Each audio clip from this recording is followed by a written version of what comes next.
So intuitive eating is all about listening to your body and understanding what it actually needs.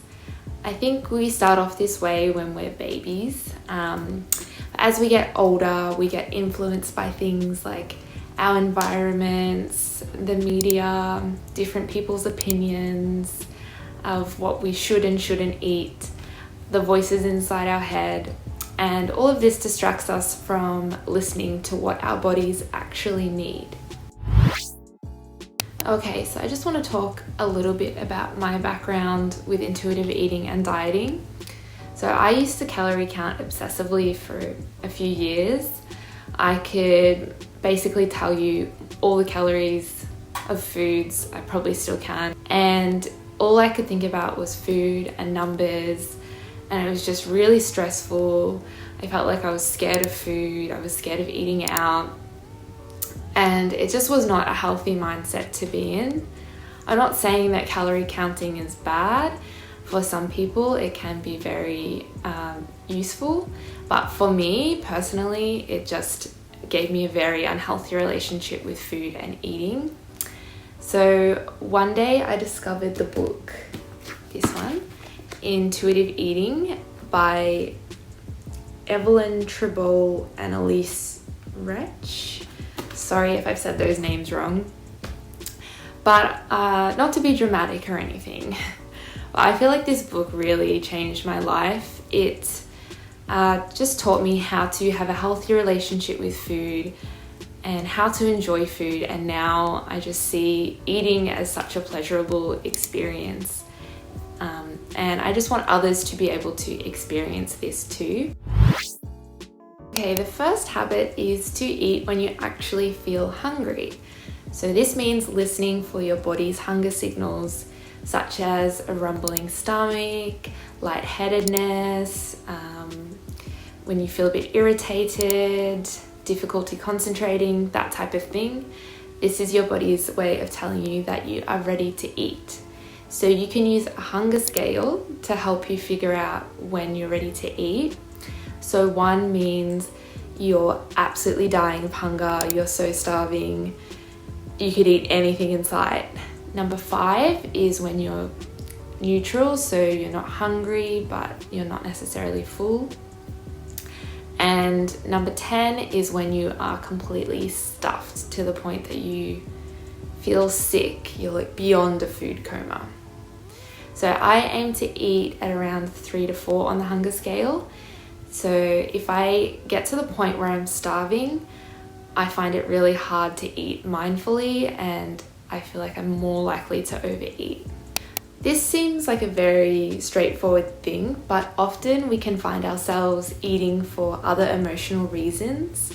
For example, you could be tired, you could be bored, lonely, that type of thing. If you're not too sure whether you're hungry or not, pause for a minute, do some deep breaths and check in, see if you can feel any hunger signals. If not, then try and figure out what emotion it is that you're actually experiencing and think about ways that you can fulfill that emotion without using food. So for example, if it's tiredness, maybe you could just have a nap. If you're bored, you could do something fun, like listen to a really good song, go for a walk. And if you're lonely, you could call a friend. Habit 2 is to eat until you feel comfortably full or satisfied. So this is important because it can stop you from overeating, which can lead to weight gain, but can also just make you feel a bit down and just not your best self. So to eat until you feel comfortably full or satisfied, ensure that you are eating slowly, because it can take your body up to 20 minutes to register that you're actually full. So make sure you're chewing your food. You can put your cutlery down in between each mouthful. You could also check in halfway during a meal just to see how you're feeling, whether you want to eat more, whether you're starting to get full. So to do this, as a little reminder, you could set a timer on your phone just to help you check in. You can also use the hunger fullness scale to help guide you. So I aim to eat to around about a 7. So I feel comfortably full and satisfied, but I still have energy to get up and move around after eating. And to help you recognize if you're satisfied, a sign could be that the food no longer tastes as good as what it did when you first started eating. One of the things that I really love about intuitive eating is that it makes the eating experience really pleasurable through using mindful eating. So to eat mindfully, you want to focus on the qualities of the food. So how does the food smell? What does it look like? Then you take a bite. How does it taste? What are the textures? Does it taste yummy to you? Does it make you feel good? That kind of thing. So when you first start mindfully eating, it can be helpful to write some notes down in a journal and make sure that you're eating without any distractions. So no TV, no phone, just you and your food, so you can completely concentrate on having a really nice eating experience. Also try to ensure that you're eating in a calm, stress-free environment. One way to help do this is to just check in with yourself, take a couple of deep breaths before you're eating, and just be completely ready to focus on enjoying your meal. The last habit is to make feeling good your end goal.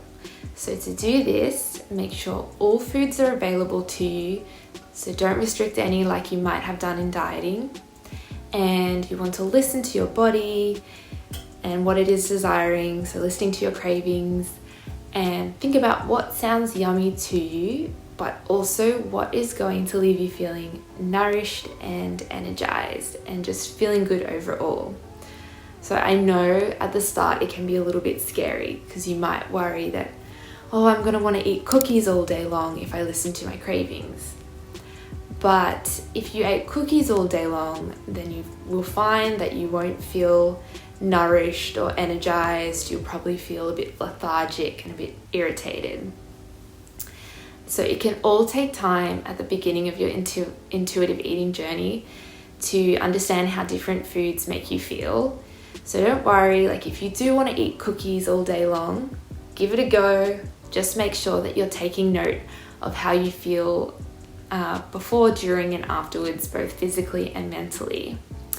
And what you might find instead is that eating these foods occasionally or in smaller portions will actually leave you feeling satisfied because you've fulfilled your cravings, but you'll still feel good physically and mentally afterwards because you haven't overdone it, you haven't binged on these foods. So that's going to be your main goal. Feeling good while still satisfying your craving. Finally, I just want to say that this all takes time, so don't put so much pressure on yourself to do it perfectly. Instead, just see it as like a fun little experiment. So there probably will be times where you want to eat that second or third cookie and you do, and that's perfectly okay, but just take note of how it makes you feel. And there's going to be times where you can't eat until you're absolutely starving, and then you end up overeating, or you eat because you're bored instead of hungry. And this is all perfectly okay.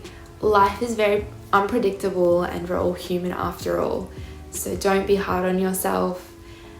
Just focus on trying to feel good and make sure that you're having a healthy relationship with food.